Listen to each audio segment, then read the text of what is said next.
The views expressed on the Nova Society are those of the panelists and guests and do not necessarily reflect the views or opinions of the Phoenix Research Institute or any institution which any panel member is associated. Welcome back to the Nova Society, the space where dialogue deepens understanding and civic responsibility comes to life.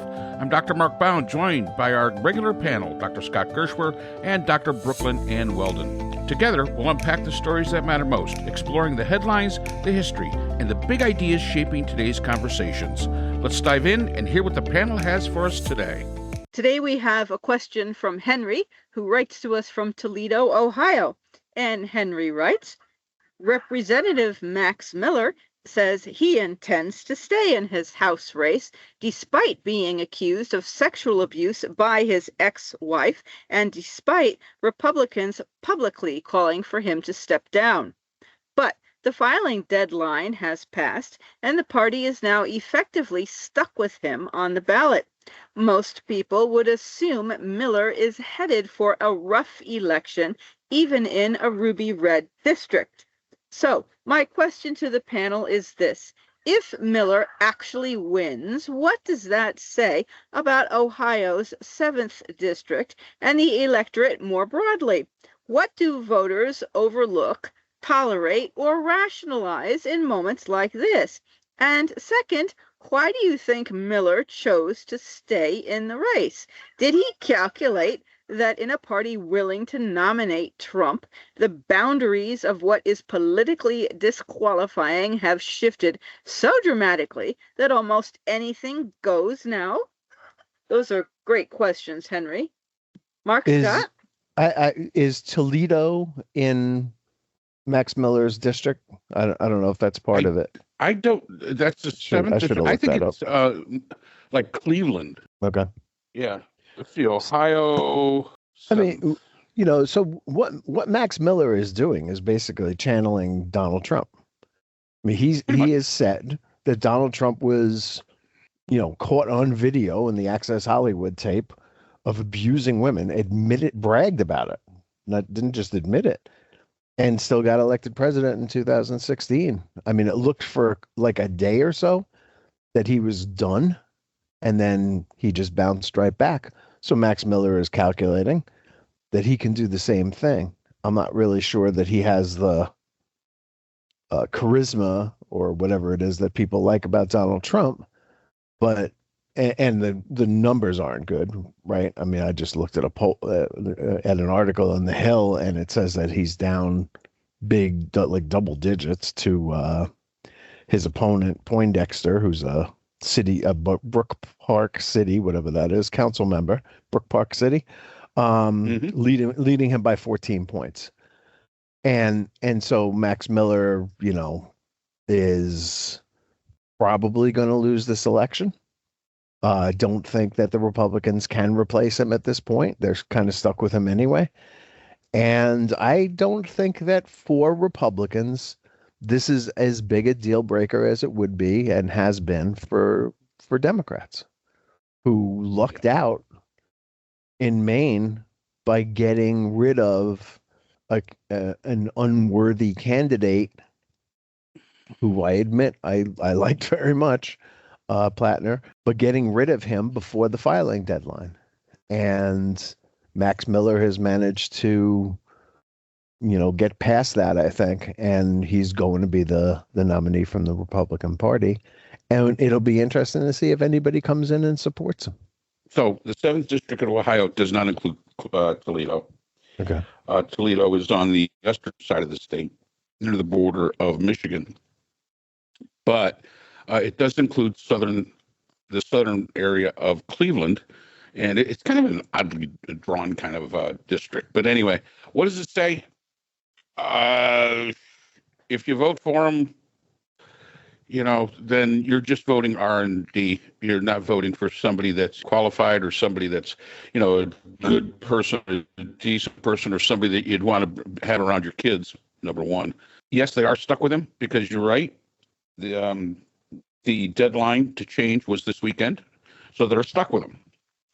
And question is why he believed that, staying in was the right thing. I'm going to say he probably did the calculation. Hey, Trump said I'm going to grab him by the, whatever. And he still got elected. So Republicans are so entrenched with the R&D attitude that, they're going to vote. And I was just looking at the 7th District of Ohio and how they voted over the past almost 3 decades. They're a ruby red area, an absolute ruby red area. So he's probably just banking on the fact that regardless of what the polls, Poindexter is ahead in the polls right now. He's probably just banking on the fact that, hey, they're with the ruby red, they're going to vote for him simply because they won't vote for a Democrat. So I think that's where we sit right now. And what does that say about the 7th District of Ohio? Well, maybe you shouldn't be a district anymore. Because, I'm sorry. Maybe we should just take your right to vote away because you can't critically think. And if you're going to allow somebody who abused his wife, if you're going to allow them if you're going to excuse that, which is basically what you're doing, you're excusing everything. I'll excuse anything so I can vote for a Republican. If that's the way you are, probably you shouldn't be voting at all. And that goes for a lot of people. Just remember, Ohio 7th, if you vote him in, we will know you're even stupider than you are with those stupid red hats. So that's all there is to it. I won't even be able to say like we used to say about the voters of Dalton, Georgia, who elected Marjorie Taylor Greene. I won't even be able to say that about you guys. Although Marjorie Taylor Greene was a piece of shit too. So you want to elect a piece of shit? Guess what? You elected a piece of shit president, and here's what you got. Look in the mirror. Say thank you. I was just looking up this guy Poindexter, who's 47 years old, and he's an iron worker. He's a dude. He smokes Marlboros just like I used to when I was smoking. And really? Back in the day, yeah. Or then Marlboro Lights when I woke up a little bit from it, and looked down at my lungs lying on the bed. And so like if they actually looked into this, they might actually think, hey, you know what, this guy's he's a dude, he's one of us, he's a guy, we need to have him representing Ohio or in this district. And it'd be interesting to see if it doesn't happen, but it would really say some horrible things about this district, I think, the people in it. Because not only did Max Miller abuse his wife, he abused his child. He withheld her, like her favorite toy bunny or whatever that she slept with at night, and wouldn't give it to her and held it hostage. And I mean, this guy's a creepy dude, and he is a nasty man who, his wife knew because she says he abused her before they were married, abused her after. And he is just a horrible human being. This guy Poindexter, has some good dude credentials of his own, including a string of misdemeanors. We got into a couple of fights. He got a little drunk driving. He done a little crazy stuff in his life, and he changed when he had a kid at 22 years old and has been on the straight and narrow ever since. So in other words, he's a regular Republican in action. A few misdemeanors, few drunk driving, Yeah. I mean, like if that's what it takes, Ohio, for you to like a guy, that they have to like sort of live on the edge for a while or something along those lines, or they have to be, flaunt the law and not care about things, this is your guy. You don't have to look any further than Poindexter. He is your man. So hopefully that happens. Yep. Let's hope, because the bottom line is that character matters. At least it used to at one point in time. But for some reason, we just don't seem to care about it anymore. It does occur to me, one second, Brooke. It does occur to me that, like, you go through these things in your life, right? As a fella, I can tell you that, I have drunkenly ridden garbage cans uptown from downtown in Manhattan. I have I have not lived the cleanest life in the world. I am nobody's idea of a Buddhist monk or anything like that. But at a certain point, you have to put it behind you and start living your life for other people. And I don't think that the Republican Party really gets that. I mean, they and look, part of it is because Mike Johnson needs his vote. They've got a pretty slender majority there. And so he's not pushing him out. He actually said that it's not his job to look after all the members of Congress. Actually, I believe that is the Speaker of the House's job. I got a feeling I don't know. I think it's somewhere in the job description. Yeah. So I just not really sure where the Republicans get off on, like, having these horrible candidates all the time and don't get rid of them, whereas the Democrats will drop a guy at pretty much at the drop of a hat. I mean, it took a few accusations for Plattner, but they came and he's gone, and Max Miller is still there, and I think that does say something about the two parties. And so, yeah, that was, you touched on my question. What is it? Is it the Republican Party or the individuals in the Republican Party? The Republican Party members, some of them, as Henry said, publicly asked Max Miller there to step down, and he refused. And I was thinking also about what you just said about Johnson. Oh, I can't police everybody or take care of everybody in the Congress. And who was it? Was it John Thune? Or someone recently said, well, we can't control Trump. Well, yeah, that's the job of the Congress, is to maintain control of the executive. The executive carries out what the Congress wants him to do, not the other way around. And I don't understand where the oath to the Constitution went. I don't understand where loyalty to the country went, at least certainly blatantly in terms of the Republican Party. They seem to be, or many of them seem to be, completely narcissistic and just, I want this, so I'm going to go ahead, and I don't care what you think. Doesn't matter if I abused my wife, doesn't matter if I abused my daughter. I don't care. I want to stay in, so I'm going to stay in. I mean, what is wrong? Can't, as you were saying, can't the Republican National Caucus, or whatever it's called, can't they get rid of these people themselves? Well, here's the problem you got, bro. Number one, you've got, they have such slim margins, as Scott pointed out. They have to keep every single vote.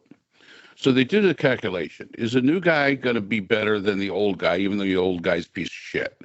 And generally, they go by the idea that 95% of the time, a person in the House of Representatives will get reelected because nobody wants to make the change. Okay, great. That's where we sit with that. That's perfectly fine. They also are stuck with the fact, and this is a problem of their own creation. They're afraid of their own base. They're afraid of them. When they say, well, we can't control Trump, that's not a fear. They can. They could do it. They're just afraid to do it because they know that there may be some repercussions if they do. And let's remember, these people want to keep their job. And I get that to a point. But if you get into politics with the only idea being keeping your damn job, doing whatever you can to just keep that position, because, I don't know, maybe you can't get elected dog catcher back home, then there's where the problem basically sits. The problem sits with the function of the Congress, and anybody that goes into politics should be public service. It's not service to themselves. They're afraid of their base, but they created that. They made that, and they do the calculation. The piece of shit that's in there has a better chance to get reelected than the semi piece of shit we could put up against them, and we need the numbers. So it's just the way politics is working here in the United States, and it's a shame. It's kind of interesting because Corey Mills is running again, right? And Corey Mills is running for reelection despite the fact that he's also an abusive guy. Last year, a woman filed a charge of assault against him. I'm sorry, she reported that he assaulted her. No charges came, but his girlfriend got an order of protection against him, and the ethics community is investigating him. And he's also in this district that Trump won by like 12 percentage points. But a couple of members of Congress who were in the Florida delegation have decided that they're going to support his opponent. And they and they don't think that this guy is worthy of being reelected. It'll be interesting to see what happens, because they're going out there and they're saying, another candidate is clean and better, and this is the guy that we need. You see in some other states, Chuck Edwards of North Carolina dropped out of his reelection after the House Ethics Committee recommended that he be censured for persistent, unprofessional, and inappropriate conduct toward 2 female staffers. I mean, look, there's a line between toxic masculinity and masculinity. And a lot of guys just don't want to be taken for granted by women, or they want to assert, their manly power. Ladies, anytime you walk into a guy's office and he's sitting, leaning back in his chair with his arms behind his head, exposing his underarms to you, walk right out, because he is trying to dominate you with his masculine odor. It's an ancient primate thing that men sometimes do. So wow. If whether you're walking into a professor's office and that's where he's leaning back in his chair and clasping his hands behind his head, walk out. Certainly a member of Congress should be held to higher standards than most other people. And it just doesn't seem like it always happens that way. But, there's got to be some kind of corrective. I don't know why it seems to me so many Republicans are just like, they walk that line, and sometimes they cross it from, big masculinity to toxic masculinity. And voters have to know the difference. Unfortunately, it's a caveat emptor thing. And you've got to know what you're buying when you go to the polling places. And, again, as far as Max Miller is concerned, there is another dude there. He happens to be a Democrat. He seems to represent the district well, at least in his lifestyle and his background and what he does for a living. He's a blue collar guy, and elect that guy. See what happens. See if you can live with it. Yeah. Now I will say this. Max Miller has been accused, but nothing's been proven as of right now. The smart thing to do would be say, hey, he's denied all this. Perfectly fine. He should step away. It's only 2 years. Get his name cleared. If he's truly not guilty of all this stuff, get it taken care of, and then come back. That would be, the honorable thing to do. Because let's face it, just because he's accused doesn't mean he did anything. This is one's word against another person's word. And I'm not saying it didn't happen. I'm not saying it did happen. But if you're going to clear your name, and then come back. It's like I say, it's only 2 years. It's a house cycle. It's 2 years, big deal. But I truly do think that what we're really seeing here is the type of politics and the type of political environment that we've created, that has been created. Really, you can go all the way back to Nixon as far as post-World War II is concerned, whatever's going on when it comes to, their candidate. Represents them well, not because their candidate has a platform that is something that they believe in, but because their candidate has an R or a D after their name, and they will not change that. That just, they can't change their stripes. And that's where politics runs afoul. That's why George Washington, our greatest founding father, was against political parties. Hated them, was not a member of any political party. He believed that they were the downfall of any kind of a democracy. And I truly am, hey, guess what? George was right. Yeah, he was. I didn't know about that, Scott. Thank you for sharing that. Leaning back that way. Where did you learn that? In the New York Times. Where did I learn about that move? Yeah, yeah. Playboy. I teach communications, so that's one of the nonverbals that I tell my class about every year. That's interesting. Oh, I did not know that. Yeah, it's a primate thing. Very interesting. Naked ape and all that. Huh. Okay. There you go. Thank you.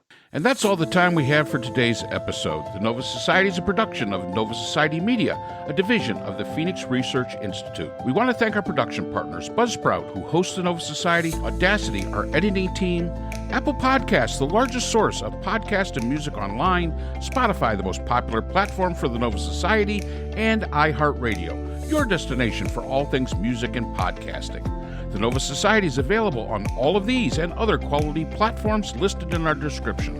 And most importantly, we want to thank you, our listeners. Without your support, the Nova Society could not be possible. If you haven't already, please consider subscribing on the platform of your choice. It's easy, it's free, and helps our channel grow. For questions or comments, you can reach us at nova.society.podcast@gmail.com. So on behalf of Dr. Brooklyn Ann Weldon, Dr. Scott Gershworth, and all of our production partners here at the Nova Society, I'm Dr. Mark Bound. Remember, the true power of society is knowledge. Thank you for listening, and we hope to see you again next time. Hi, everyone. This is JJ, the co-founder of Good Pods. If you haven't heard of it yet, Good Pods is like Goodreads or Instagram, but for podcasts. It's new, it's social, it's different, and it's growing really fast. There are more than 2 million podcasts, and we know that it is impossible to figure out what to listen to. On Good Pods, you follow your friends and podcasters to see what they like. That is the #1 way to discover new shows and episodes. You can find Good Pods on the web or download the app. Happy listening!